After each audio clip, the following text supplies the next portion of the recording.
This cocoa is not just a bean, it's our pride, our power, and our future. For too long, we grew the cocoa but never tasted the value. That ends today. Africa will grow it, process it, and own it. Because we are enough. Ladies and gentlemen, welcome again to Ibrahim Traoré's Era. The chocolate revolution has begun, and its heart is beating from Burkina Faso.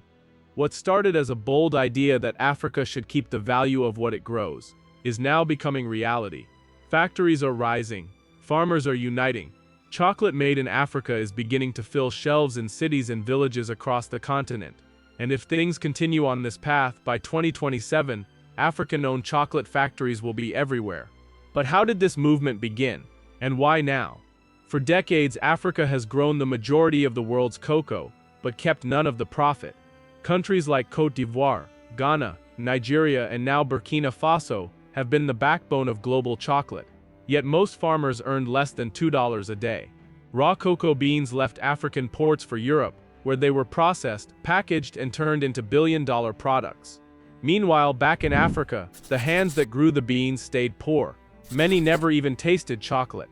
That injustice, quiet but painful, was accepted for too long, until leaders like Captain Ibrahim Traoré stepped in. It started small, in a dusty village outside Bobo-Dioulasso. A group of farmers, led by a teacher's wife and her cousin, a retired engineer, decided to roast cocoa beans on a fire pit. They crushed them using a stone mill and poured the thick paste into clay molds. What they made wasn't perfect, but it was chocolate. Real edible African-made chocolate. They called it Soleil Noir, meaning black sun. It was their answer to the question, why should we give away everything we grow? When President Traoré heard about them, he visited the village unannounced. He sat with the farmers, tasted their chocolate, and said, "This is the beginning of a movement. What you've started here will build across the country." The government moved fast. Traoré launched the National Cocoa Value Program, a plan to build mini chocolate labs in every cocoa-producing zone in Burkina Faso. Local youth were trained. Women's groups were given grinders and packaging tools. Schools introduced chocolate making into vocational programs. At the center of it all was a new idea. Burkina Faso will not export raw cocoa anymore, only finished products. Factories powered by solar energy began to appear in strategic towns. Each factory was tasked with producing chocolate bars, powder, spreads, and more, all labeled "Made in Burkina Faso."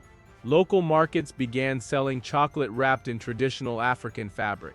Instead of gold foil, bars came in wrappers printed with Burkinabe symbols.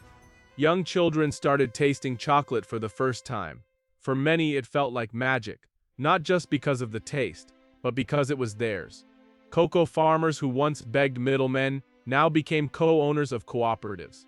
They set prices, they decided flavors, and they watched as their earnings tripled. One farmer said, "I used to sell cocoa to survive. Now I sell chocolate to dream." The idea didn't stop in Burkina Faso. By mid-2025, farmers in southern Mali and western Niger began sending cocoa beans to Burkina Faso for training. Ghana and Côte d'Ivoire, longtime giants in the cocoa world, started collaborating to support their own local production. Senegal introduced chocolate in national school feeding programs. Togo launched a brand called Coco Sika, meaning strength of cocoa. Nigeria's youth entrepreneurs began chocolate startups selling across West Africa. The African chocolate wave was rising. Traoré's goal is clear. By 2027, every major city in Africa should have access to African-made chocolate, not as a luxury, but as a local product. To achieve this, Burkina Faso is creating a chocolate distribution grid, using railway lines, trucking networks, and digital commerce. An African Chocolate Union is being proposed where countries agree to process at least 60% of their cocoa locally before export. The African Development Bank has offered to support with logistics funding. ECOWAS has expressed interest in a regional chocolate fair. Of course, not everyone is happy. European importers have warned of market complications.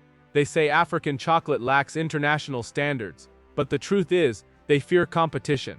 New trade rules have been proposed to pressure African producers. But Africa is pushing back. As Traoré said at a recent summit, "If our chocolate makes you uncomfortable, maybe it's because you got too used to our silence."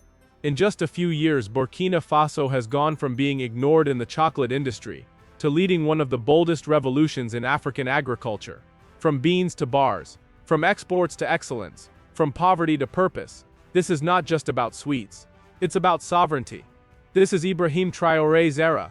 And by 2027, when you unwrap a chocolate bar anywhere in Africa, it just might say, "Made in Burkina Faso,"